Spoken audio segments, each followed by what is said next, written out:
Yesterday I had a segment basically on the show yesterday, and I talked about the raising of interest rates. And on that segment, I discussed the reality of the current interest rate increase and how it might affect your life. Look, if you haven't seen it, go back and watch the video. It's entitled, "Are You Ready for the Interest Rate Increase?" In the video, I mentioned the probability of a recession. But let's talk about how you should prepare for a recession and if and when it happens. First of all, I want to define the term recession. You know, the definition, according to Oxford Dictionary, is this: a recession is defined as a period of temporary economic decline during which trade and industrial activity are reduced, generally identified by a fall in GDP in two successive quarters. All right, I want to dig deeper into that definition for you so you can have a better understanding of that definition. The first part, a period of temporary economic decline. That's right. This should give everyone hope during a recession. It's temporary, all right? In fact, the next part says it's defined by two successive quarters of a fall in GDP. So GDP, which is gross domestic product, is also defined by Oxford as a measurement of the monetary value of final goods and services. That is, those are bought by the final user. All right, don't you hate it when you have to define the definition? Let me explain. GDP can be calculated by adding up all the money spent by consumers, businesses, and the government in a given period.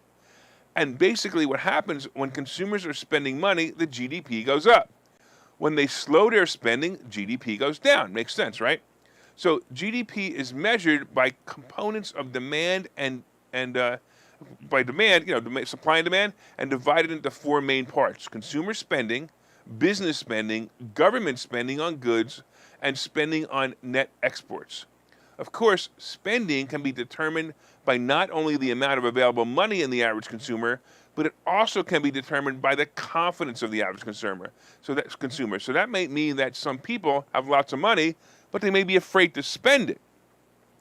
So for the most part, the GDP average, which became a measurement of supply and demand, has hovered in the 1.5% to 2% to 2.5% range. So it's measured 1.5%, 2.5%, that's normal. And it's been measured that throughout many years. This means that demand is just slightly higher than supply, which is great. This is considered a healthy range. An example of an unhealthy number would be like in 2009, when GDP was negative 2.5%. In 2020, during the scamdemic, the GDP fell to its lowest point ever at negative 3.49%. These numbers are annual numbers, the ones I just gave you, and not quarterly numbers. And remember that the definition of a recession is 2 quarters with negative GDP. Now you're beginning to understand the reality of what is called a recession and how it really isn't all that bad. All right, the problem with words like recession is that it creates bad visions of an economy and the fear of a depression. Now let me define a depression for you. As I said before, a recession is defined as 2 quarters of negative GDP. A depression is defined as a severe and long-lasting series, of negative GDP. In history, there was only one technical depression, and that was the Great Depression of 1929. We did not have a depression in 2008. We had what many called a Great Recession.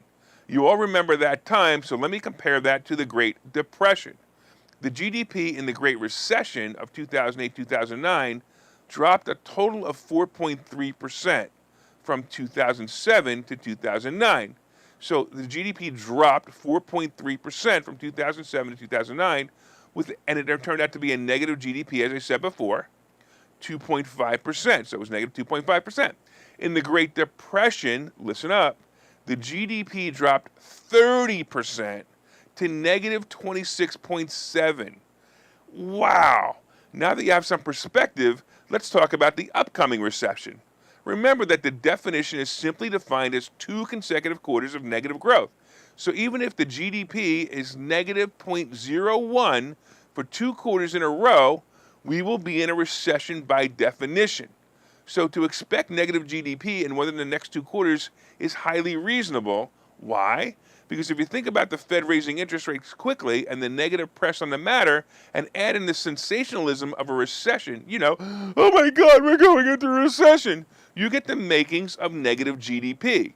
Like been saying, it's going to become a self-fulfilled prophecy. Now that you know it's coming, what can you do about it? Well, there are simple steps. And the first one and the most important one is don't panic.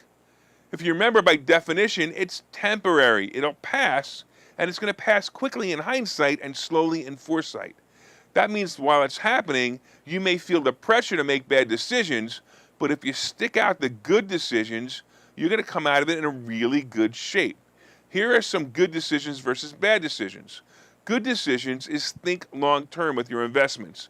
Don't buy investments expecting they're going to go up in the next 2 or 3 months. They may not. Buy investments that look to go up over the next few years. Look for real estate and look for very low-priced value stocks.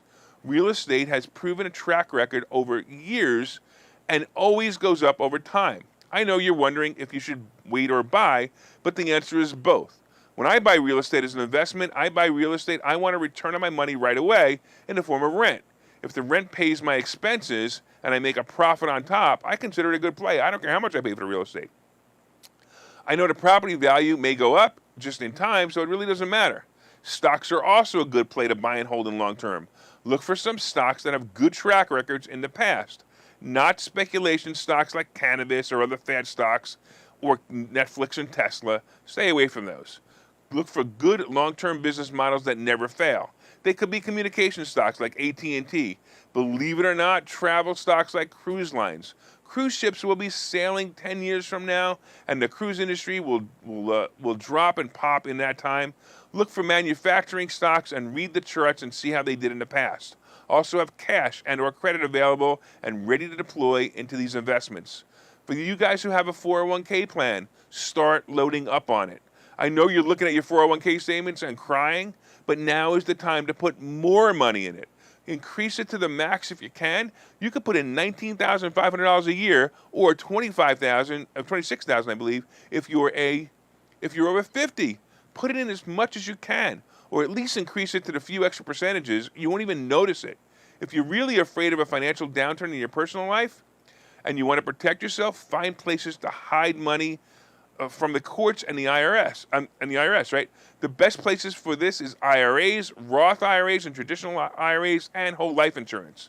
I could probably do an entire segment on the benefits of these, and I often teach them in my class, but just know that they're protected from bankruptcy and most lawsuits.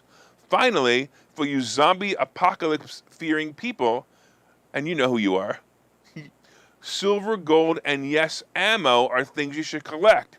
If everything goes to hell in a handbasket, you can use these commodities to exchange for goods and services that other forms of currencies may not be able to buy any longer. These are the takeaways I want to leave you with. Most important one is don't panic.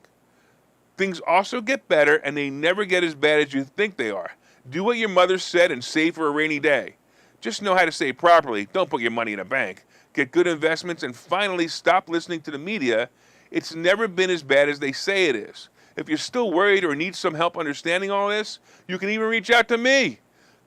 Just if you want to go to contactlarry.com, and you can get my contact information there, or just come to Investor Schooling and learn more about money and the reality of money.